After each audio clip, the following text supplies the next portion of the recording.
Hey guys, and welcome back to another YouTube video. In this video we're going through the Gold Coast versus Western Bulldogs game, in which I actually had a pretty good decent game, considering that well, first of all, I got the tip right. I think I actually tipped Gold Coast to win by a little bit more than they won by. As they only won by 4, and I think I tipped them by 10, 13, somewhere around there.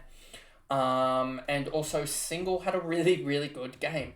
Came home in the second half with 63 points to finish on 98, which was second top scorer.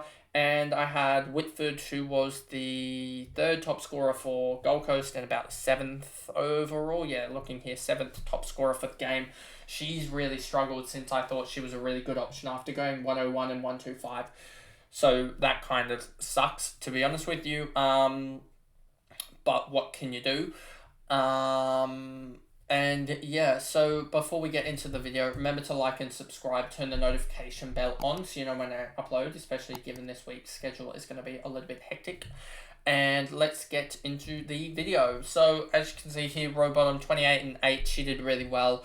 Pretty ultra start, and then just carried that throughout the game. When you get a 40-pointer in the first quarter, it's quite easy to carry that for a low 100 game. We've seen Goldsworthy and now ROWBOTTOM do it, where they don't really shine throughout the rest of the game, having 18-point quarters and still getting the job done.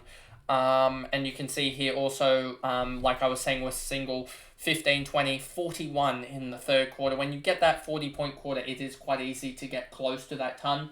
As she did so. And you can see here with that 8-9 tackle, she's just doing her job. And I think she stopped. Don't know who she necessarily stopped, but she would have been a tag there, I'm guessing. And yeah, if she can just limit the free kicks, she'll get better scores, obviously. But really happy to hold her at the moment with that, as she will. Let me just get my camera readjusted. There we go. Well, myself readjusted in the camera. She went up 82k with that 90 score as well. She's reset her break even, I'm guessing, to a better score. I'm guessing it's probably at about 60 or so now, 55 maybe, give or take. That she went up a 90 odd k, not 82k for a 98. I'm guessing it's probably 5 or 10 lower now, given that result.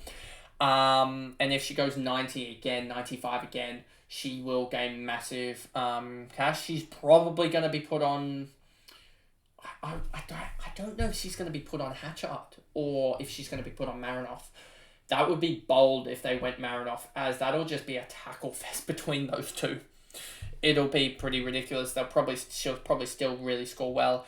So I'm interested in that. She's gone on my players for the last 3 weeks, so she could actually not go on my player and go on Hatchard and stop her rather than Marinoff. Would be nice. But yeah, she's done really well, and really happy. That's probably one of the selections of the season, going with her. Compared to what else everyone else did, as I mean, she's still 5% owned. I think some people might jump on her, which I think is a little bit risky given her role to jump on her. But I wouldn't necessarily jump off her if you have her, as I still think she's still good enough. But I don't know if she'll necessarily gain cash, because if she gains that other 100k, I might have to keep Roberts, to be honest with you, just because Roberts isn't gaining too much cash and is doing alright as an F5. If I can get Single, Phillips, and Everest up next week, if Everest, say, gains 100k, say, she gets up to 560, that'll give me 600k with her included. Take away the 300k for a rookie. That gets you down to 300k in total. Say Single goes up, and I can grab Goldsworthy for Phillips. Say Phillips stays at 800k. Then I'd have 100k on top of, say, Single goes to 950k. I wouldn't really have much wiggle room, so kind of hoping that some things, some splits go my way, basically. And we get positive with Everest against Brisbane, say she goes 70 or something like that, goes up, she went up, 100k, she went up 75k for a 41, so hopefully with a 70 she can go up, and she went up 90k for a 69, so hopefully with another 70 she can go up 120k, 130k, she can go up 130k to 600k, then we get the 50k, etc.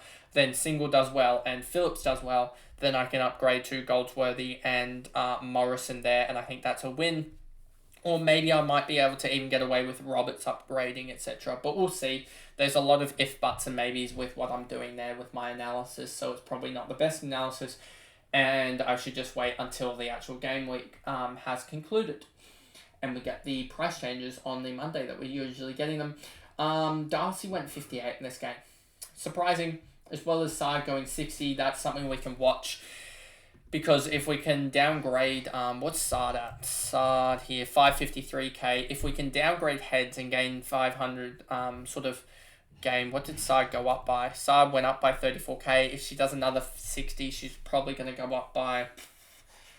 She beat her break-even by, I'm guessing, 10. So her break-even's probably at 40. So she's going to go up probably 70k if she does another 60. So 70k would get her up to 620k. Heads is just holding around that same price. So her break-even, I think, is 51 for heads. Look at her heads' break-even is probably 55. So heads is going to struggle, I think, to increase in price unless she gets a 70 score, which could happen against Carlton. But we'll wait and see on that one. Drennan, 56. Clayton, Fitzpatrick, Boa, G, Gavin, Branken,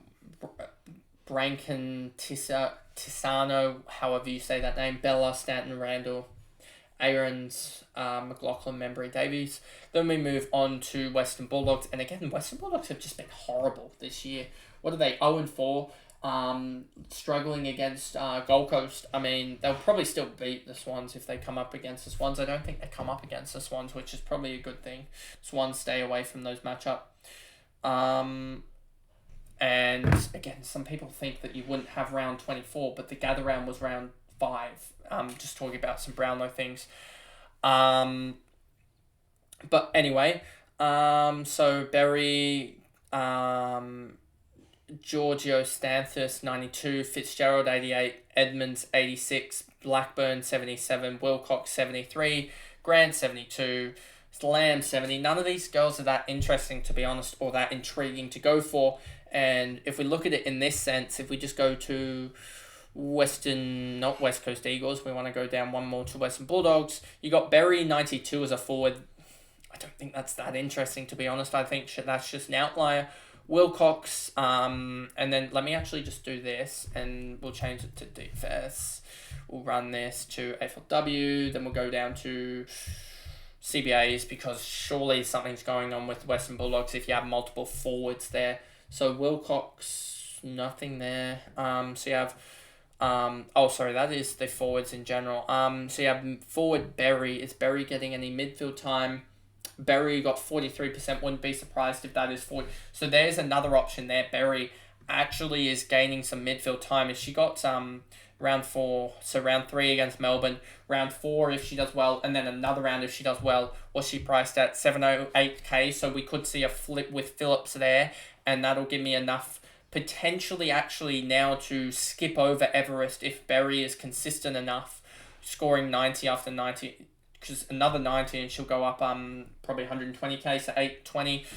So that will gain me 50k, as well as fill in a slot there. Might even just swap her in with Phillips rather than getting Goldsworthy, and then get single up to someone good as well. So trying to find these cheaper options that are 100 and 200k cheaper will help me fill out my team whilst also getting some cash gen going whilst on field. But that is pretty much the video there. And I guess I'll see you guys in the next one, which will be my team recap, then trade targets, the tipping video, including the grand final special, and then we go into my team preview, which will be out on the Thursday. So there's quite a lot of videos there. I think, what did I just go through?